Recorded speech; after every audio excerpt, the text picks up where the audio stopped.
रंगवा बा काला, रूपवा बा थारा, गली गली गूंजे हमरे नाम के नारा।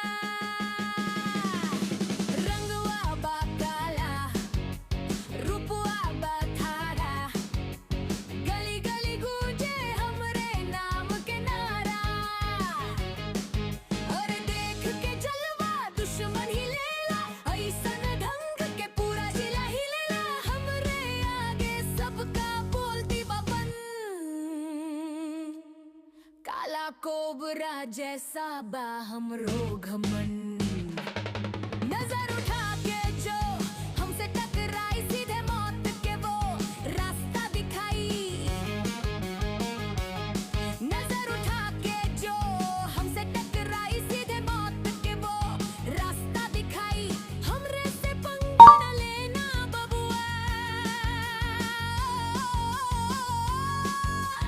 काला सांप है हम, डस लेंगे हरुआ। अरे डर के मारे सबका सांस रुकेला,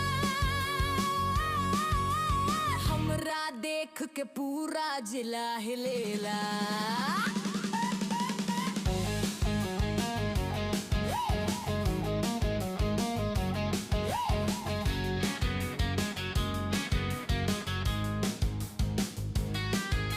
सोने की काठी चांदी का लॉकेट, दुनिया है मेरी मेरे ही पॉकेट। सोने की काठी चांदी का लॉकेट, दुनिया है मेरी मेरे ही पॉकेट। शेरों की मस्ती ना कोई डर है, कोबरा की भाषा जहर का असर है। अरे जिधर से गुजरे वही हिलेला, देख के जलवा पूरा जिला हिलेला।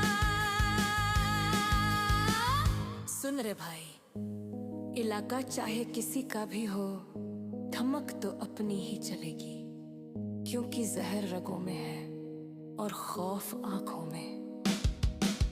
यूपी बिहार में डंका बबाजत, दुश्मन भी डर के मारे बा भागत। यूपी बिहार में डंका बबाजत, दुश्मन भी डर के मारे बा भागत। हमरी ही महफिल हमरा ही राज, सिर पे सजा है ये जीत का ताज। अरे धक धक सबके करजवा धकेला, देख के जलवा पूरा जिला हिलेला।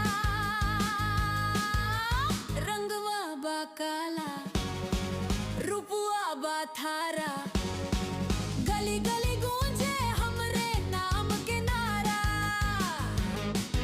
अरे देख के जलवा दुश्मन ही लेला, ऐसन बा ढंग के पूरा जिला हिलेला। रंगवा बा काला,